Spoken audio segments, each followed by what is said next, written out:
Today we're going to talk about how to save money when you eat out.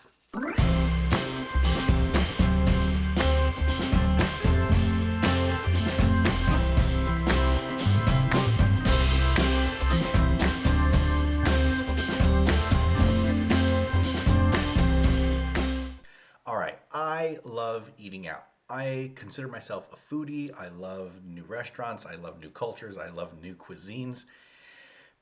But eating out gets expensive. We all know this. And this is one of those areas that when we try to save money or cut out our budget, or we're trying to get out of debt, or whatever else goals we have, we say, oh, I'm going to stop eating out. And most financial people will say, oh, eating out is the easiest way to cut out your budget, cut out money from your budget. Here's the problem with that. When we stop doing something, if you go cold turkey and say, I'm not eating out this month, or I'm not eating out this quarter, or whatever, there's a couple things that happen. One is, if you are like me and like eating out, we tend to get suppressed. We get that the problematic feeling in us where it's like, oh, I'm being straitjacketed. I don't like this budget. I get resentful toward it. And what happens after that is the second phase, and that inner child, that inner stubbornness, that inner don't tell me what to do person comes out. And we end up blowing the budget, and sometimes even more than what we saved by not eating out in this instance. This can happen in all different kinds of categories or line items in our budgets. But eating out seems to be one of those things. Shopping is another one for other people. Clothing is another one for other people. Going on trips or vacations is another thing for people. All of these things, if you stop doing it and just say no, which sometimes needs to happen. But in this case, if you're just trying to save money, if you're trying to get out of debt, if you're trying to invest money or do something for your other goals, and you say, I'm not going to eat out, that stubborn child comes out and we throw a temper tantrum and we say, you can't tell me what to do, and then we go out and we blow more money than what we intended to save by not doing the thing.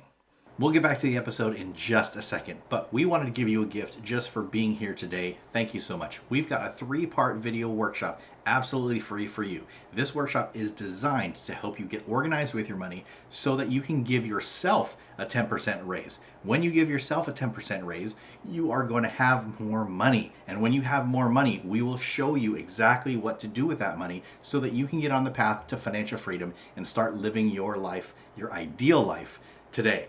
You're going to learn how to get out of debt. You're going to learn how to save money. You're going to learn how to free up money so that you can invest for your future.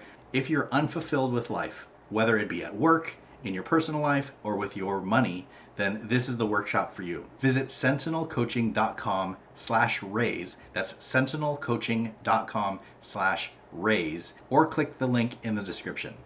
Now, back to the episode. So here are a few ways that you could save money or cut costs on eating out.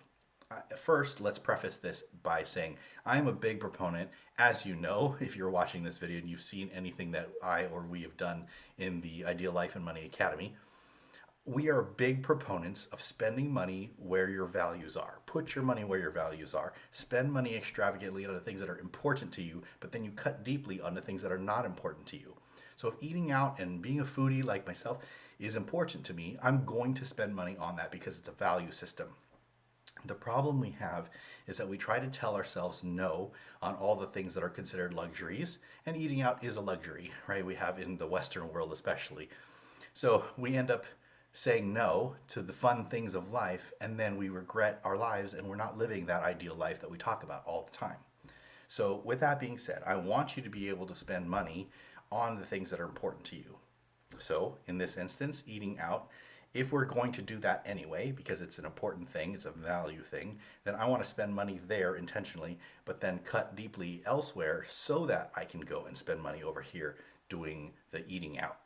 So if we are going to be eating out and living our ideal lives and all the things, what are some of those ways that we can cut costs if we want to reduce the amount that we're spending on eating out? The first thing is you have to budget the money that you're going to be spending on eating out. You just have to. If you don't have a budget or a line item that says eating out money equals X dollars, good luck to us, right?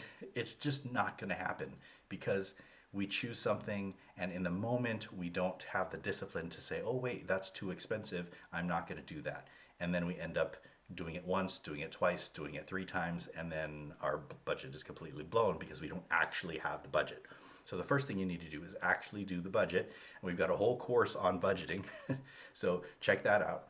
But if you have a budget line item, that creates the natural accountability and discipline to say, I am going to eat out, but I only have X amount of dollars this week, this month to do that. That's item number 1. Have a budget line item for this. Number 2 is you have to be intentional. So many times we eat out not because we're intentional, but because it's accidental, where maybe you're out later than you expected. Maybe things took too long and you're rushing to get home. It's late, dinner time passed, kids are hungry, you're hungry, things didn't go well, so you stop in what? You stop in at a fast food joint. It's not really your value system, but you stop in, you get that, and you go home, you feel badly about it. You have guilt, you have shame, all the things. Your budget is blown anyway, and that's not actually what you wanted to do, right? I'm a perfect example of that. I'm considered, we are considered foodies. We like high quality, good foods, ethnic foods, but when we do the fast food eating out, it doesn't feel good. Yes, it might give us that little bit of, well, at least we didn't have to cook tonight. That's probably the only good thing that you'll get from that. But it's not my value. It's not that important to eat fast food. I want to eat good food. So spending X amount of dollars, $15, $20, $30, $40 sometimes on even fast food, that's not where I want to be putting my money. So you got to be intentional, right?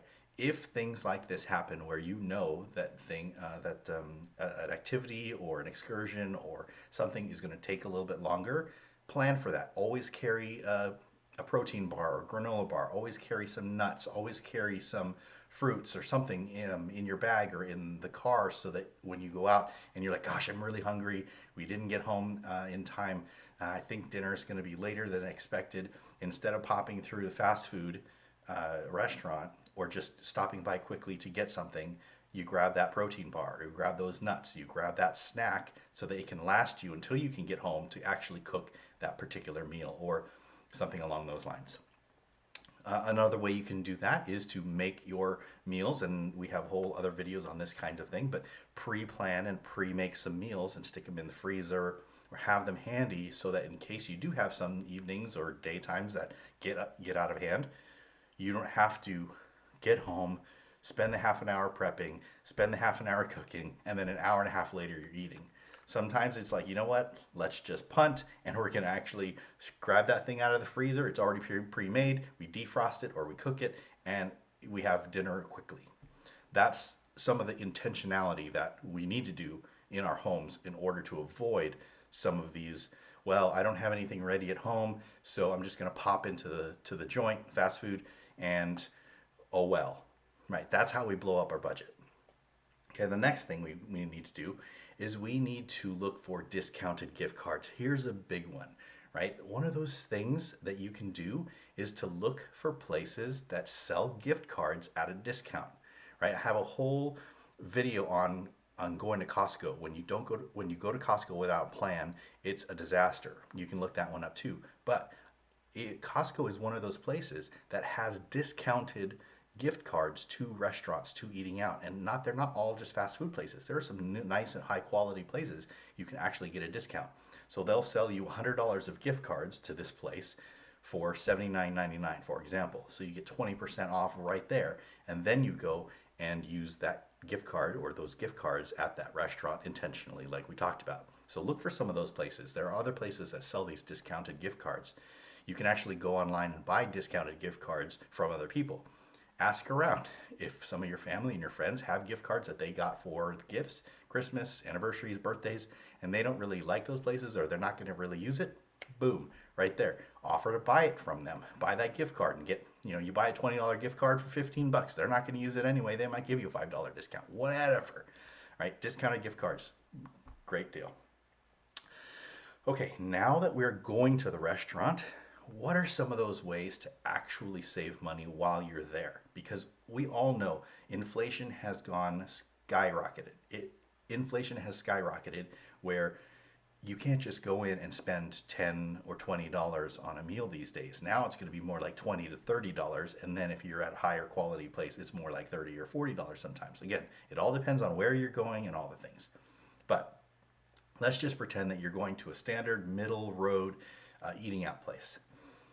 How many times, think back, how many times have you gotten a drink, an appetizer, a meal, and dessert? Right? You get all of those things, and it can become a problem because those things add up. And then you add the tax and you add the tip, and then it's like, whoa, multiple people. Now you're spending $50, $60, $70 sometimes just for a relatively decent meal. So what are some of those things you can do at the restaurant? So I would say there's several. The first thing you can do is share a meal. Now, this can work and it might not work, but you have to determine, do you want your dollars to stretch more, or do you want to enjoy that experience more, right? In the moment, right? You can enjoy the experience more if you have two different meals, if you have two different appetizers, if you have different drinks, all the things. But consider sharing. Consider sharing the dessert. Consider sharing the appetizer, like all the different options of sharing meals, whether it's you and your partner or whether it's you and your family, whoever. Consider sharing amongst yourselves so you don't every single person have to buy a whole meal plus a drink and get multiple desserts and multiple appetizers, things like that. So consider that. The other thing is consider changing what you get. Instead of getting all of those things, maybe tonight we don't get the drink, we don't get the appetizer, but we do get the dessert. And then the next time we go out, maybe we don't get the dessert and we get the appetizer. And then the next time we get drinks, but no appetizer, no dessert, right? Mix and match some of those things. You can say no to any of those four things, and then that'll save you some money. Another thing you can do is consider taking it home.